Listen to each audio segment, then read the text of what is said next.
What is up, Marvel Snap players? Welcome back to the Cutlass Board Games channel, and today we're going to do a little bit of a meta breakdown where we help you identify what a deck is based on the first few cards that it plays. And it's a pretty easy thing to look at statistically with some of the data collected from Marvel Snap Zone. And what Marvel Snap Zone does is people submit deck lists, it uses the deck tracker and grabs a lot of stats in the game, and it helps you break down what you're able to assume you could find in the meta. Some of it's going to be bruised, but a lot of the top end stuff can actually prove super helpful to give you an idea of the kind of scary things you could be playing against. If you have a look at this tier list, we've got Seracle Surfer, Shuri Zero Panther, Negative Surfer. And this is a tier list compiled just before Zabu came out, because I haven't done one since then at the time of recording this video. And we're going to cover a whole bunch of these decks. And we are also going to have a look at some cards that are indicators of Zabu as well, so don't worry about that. But let's get started with my favorite card. Personally, Bast. If you see Bast on turn 1, it is usually indicative of a Surfer deck, but rarely a Surfer deck that is Serra, usually a Surfer deck that is Mr. Negative. Because Bast covers for all of the cards in Mr. Negative's hand that are a bit weak, because they haven't been flipped over after playing Mr. Negative, and it turns Mr. Negative himself into a 4-3 instead of a 4-1. Those are the major synergies that you'll see, and that will make it pretty easy to look at it and go, okay, this is probably a Mr. Negative deck. It could also be a Patriot Surfer deck. I've played in a Patriot Surfer. And I personally am playing in like a Tempo Zoo list because it interacts with Mysteria quite nicely, but I'm not seeing that on any of the deck list breakdowns here at all. So it's most likely a Surfer deck and Mr. Negative deck rather than a Seracle deck. Next up, we have Adam Warlock, which is often paired with Bast in the Mr. Negative deck to help you draw out the negative cards after you've played Mr. Negative. However, the other major deck that it is played in is Galactus to help you draw Galactus. So if you see Bast into Adam Warlock, it's more likely to be Mr. Negative Silver Surfer. If you see Yellow Jacket into Adam Warlock, it's more likely to be Galactus. Because Mr. Negative can't play Yellow Jacket, and Yellow Jacket there is the indicator that tells you it's Galactus instead of Mr. Negative. Next up, we've got Iceman. Iceman is played in pretty much everything. Iceman plays in Cerebro 2. Iceman plays in Seracle Surfer. Iceman plays in like Bayro, good stuff. I genuinely am seeing Iceman in everything. It's probably like the most common one drop. So Iceman turn 1, Scorpion turn 2 is pretty indicative of a deck that is trying to incrementally win, maybe swing at you on the last turn. Some of these decks playing leader, so that could be it, and it's pretty common in Seracle decks. So Iceman on turn 1 usually isn't a great indicator of a specific deck. Same goes for Scorpion. Both of them can be played in Cerebro 2. Both of them are played in Seracle. Both of them are played in Leech leader decks, sometimes with Sunspot instead. Moving on to Sunspot. Sunspot is also played in a lot of decks. I'm seeing a lot of Kazoo here. Played in Zabu for the turns when you play everything, you can't fit something out. Played in Bayro, Leech Leader type decks. Same kind of thing, and you're kind of trying to incrementally win a little bit of board control and then slam something big at the end. However, back to that one drop slot, similar to Iceman, we have Korg. Korg is slightly different because Korg has synergy with Darkhawk, so you're much more likely to see a Darkhawk deck off a turn 1 Korg instead of just a genuine control thing. However, Cerebro 2 can also play Korg, as it's a pretty good turn 1 play. I'm seeing a lot of Zabu decks also just playing Korg because it can be playing Darkhawk. I believe Darkhawk is now just like the better Zabu list, because you have access to Rock Slide as well. So if you're playing Rock Slide, because it's a 4 and it synergizes with Zabu, you might as well be playing Korg as well. Next up we have Ebony Maw. Ebony Maw was an interesting one that I thought would be worth bringing up, because it does something really specific and it shows up in a lot of weird places.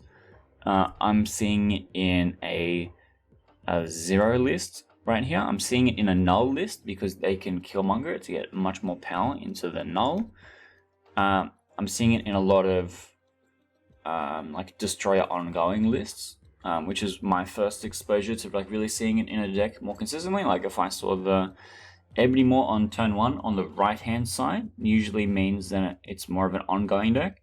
However, if you see Ebony Maw turn 1 on the left hand side, it could be instead a move deck because they're just able to push things over there using Heimdall or like Iron Fist, and it's not really like the can't play here isn't really a big detriment. We've also got yeah, some like meme stuff like Cerebro 7, which I don't think is really that common. And then like Electro Ramp, I'm seeing has it in there as well. Ebony Maw is a bit less specific as to go, hey, they're playing this thing. I think the easiest guess would be either Move or Destroyer. I think they're the most common ones. Anecdotally, from my playing against it, I've played it in Spectrum Ongoing, and that's about it. I don't think I've played it on anything else with much success. Next up is the Hood. The Hood is an interesting one because it's 2 cards. The first one, the Hood, and the second one, the Demon. The Hood shows up in Destroy and stuff like Deathwave and Bayro because it's just really mana efficient. But it can also show up in Patriot because the Demon has no ability. I played in my Patriot lists because it's easy to pick a lane and throw the lane away and then have the big Demon somewhere else. I'm seeing Sarah lists that are also playing Hood. A little bit of Patriot here, a little bit of Electro Ramp, though I don't think that is... Yeah, I can see that actually. They destroy everything and then put the Demon in play after Galactus has activated. And then there's like a Beastly Slide, which plays the Hood and makes lots of copies of the Hood using Beast and Falcon. But I don't know that that deck is super played anymore since... I don't know, I wanted to play this deck a lot, Beastly Slide, and then by the time I unlocked all the cards, no one was really playing it, and it didn't really feel like it was super effective. Okay, next up is Electro. Electro is usually just a ramp deck. If you see Electro, you're expecting them to just drop some big stuff on you. A lot of them are Destroyer, because you get to play Destroyer on 5 and destroy the Electro, and then maybe play multiple things on 6. It's probably the major synergy there, which means that if you're holding an armor, you could play armor on the Electro to potentially nullify a big final turn from them, unless they're just holding a big thing. In She-Hulk, that doesn't seem so great. In Galactus, which is the most obvious one, I think if I'm seeing Electro, if I'm seeing Electro in a lane that has 2 or 3 other things in it, I'm thinking Galactus. Especially if there's some other indicator like Warlock, Yellow Jacket, Wolverine maybe. To just then expect a Galactus. Otherwise, like maybe a ramp deck that's expecting to play a big unreveal thing on 6, like Leader or Doctor Doom, and then Odin afterwards.